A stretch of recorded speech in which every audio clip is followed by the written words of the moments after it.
Passo agora a palavra à doutora Sandra Santos, que vai fazer a sua exposição. Bom dia a todos.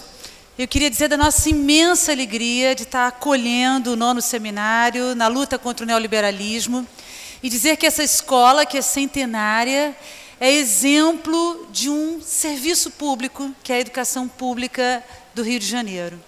E por conta disso, queria só deixar claro, só para a gente aprende com o Paulo Freire, com a Anísio Teixeira, de que a gente tem que saber quem é que está conversando com a gente.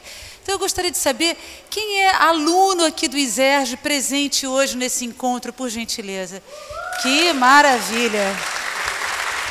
Muito bom. Queria pedir também que se identificasse, né, e aí vai ser quase que a plateia inteira, mas aqueles que se entendem agentes da saúde e agentes da educação. Ok. Faço essa pergunta, né, porque minha fala vai ser pautada naquilo que eu acho que a maioria das pessoas pontuam, né, saúde como ausência de doença. Não é isso que eu quero falar da saúde que às vezes convive com pequenas coisinhas que a gente aponta que é doença. É uma dor de cabeça, é o pé doendo, a perna inchada, né? A clareza de que saúde é também conviver com um pouco de doença, mas, sobretudo, somos agentes da saúde plena.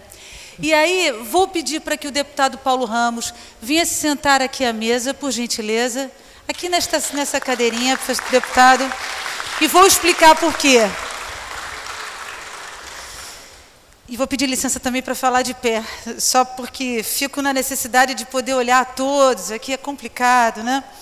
Bom, eu quero retomar o conceito de saúde com todos vocês, chamando a 8ª Conferência Nacional de Saúde. 2 anos antes da gente fazer a Constituição de 88, nós estávamos reunidos para falar o que nós entendíamos de saúde. E lá, o conceito de saúde não é ausência de doença. Saúde é ter educação pública, ter saneamento básico, ter trabalho digno, ter mobilidade urbana, ter infância e velhice dignas. Então, se tudo isso é saúde, somos todos agentes da saúde. Os médicos são agentes da saúde, mas os professores também são. O eletricista também é, a dona de casa também é, o servidor de serviços gerais também é. Saúde plena, tem a ver com o compromisso de cada um de nós com um projeto de país público. E aí, se a gente acha que saúde é pública e deve ser pública, educação é pública e deve ser pública, a gente precisa ter coerência entre o que a gente quer, o que a gente fala e o que a gente faz.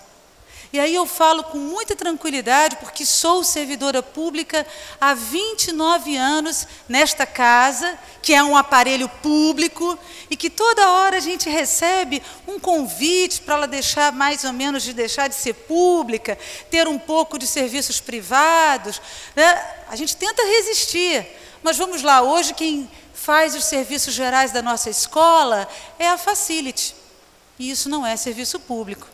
Estou falando do concreto, né? Concreto da gente é esse. Então, a gente não tem tido concurso público para o agente administrativo, a gente não tem tido concurso público para o porteiro, a gente não tem tido concurso público para quem cuida dos nossos meninos em quantidade, que são os inspetores. Então, os profissionais da educação não é só professor, e os profissionais da saúde não é só médico. Somos todos a favor de 2 serviços que caminham juntos. Cadê o médico que acompanha a gente desde que o neném nasce, o médico da família, o médico que nos escuta, às vezes é mais psicólogo do que outra coisa, nem precisa do remédio. Então, estou pontuando tudo isso porque, ouvindo a doutora Ana, né, a gente vai lembrando de quando era criança, era o INAMPS, era o INSS, aí passou a ser SUS, agora todo mundo tem que ter plano de saúde.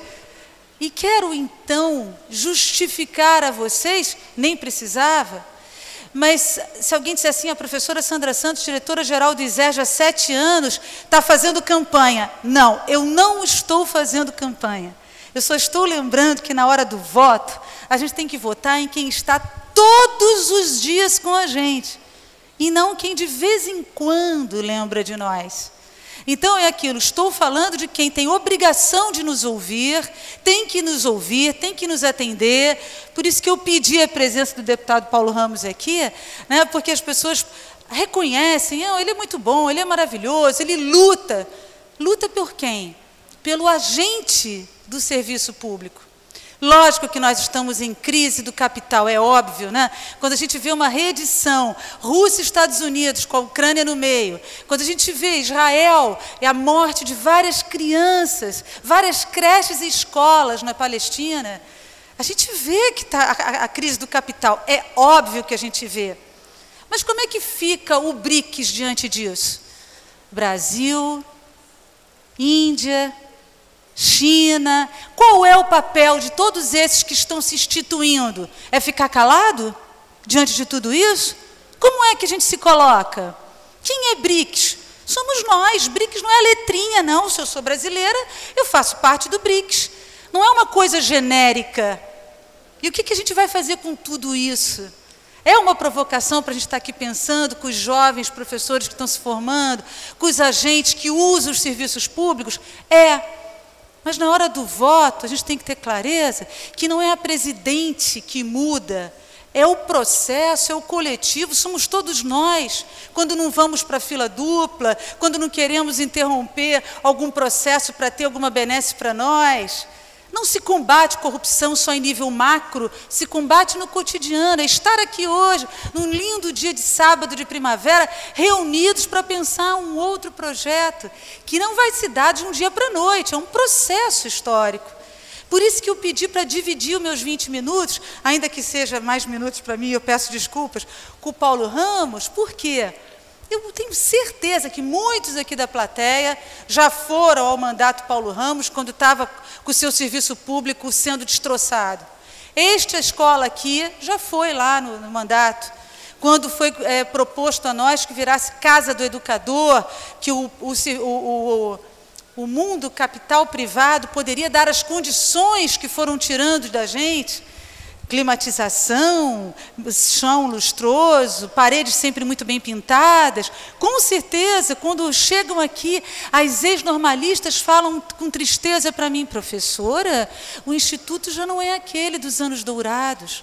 Sim, não é, mas nós não perdemos o Instituto para a rede privada. Continuamos aqui resistindo com as condições diárias. Não é? E aí eu preciso dar crédito a todos aqueles que nos ouviram e promoveu audiência pública para professor que não tem força, que não tem poder falar. Por isso que eu pedi que o Paulo Ramos viesse aqui conversar com a gente. E ele não lutou só pelo ISERJ, lutou pelo IASERJ, que às vezes todo mundo confunde ISERJ com IASERJ.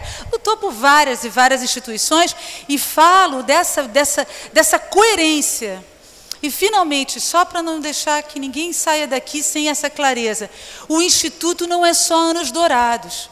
Ele nasceu em 1880, em 2 salas do Colégio Imperial Pedro II, e veio para esse espaço fantástico em 1930, quando as pessoas acreditaram que saúde e educação, através do sinatário dos escolanovistas, tinham que ter um outro papel para um outro projeto de país.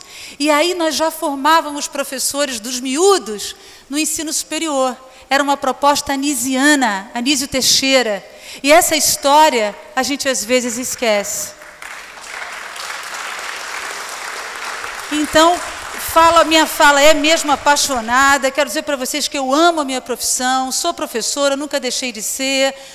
Trabalho no serviço público praticamente com dedicação exclusiva, mas o professor Antônio Cícero é meu colega aqui no ensino superior, na pedagogia.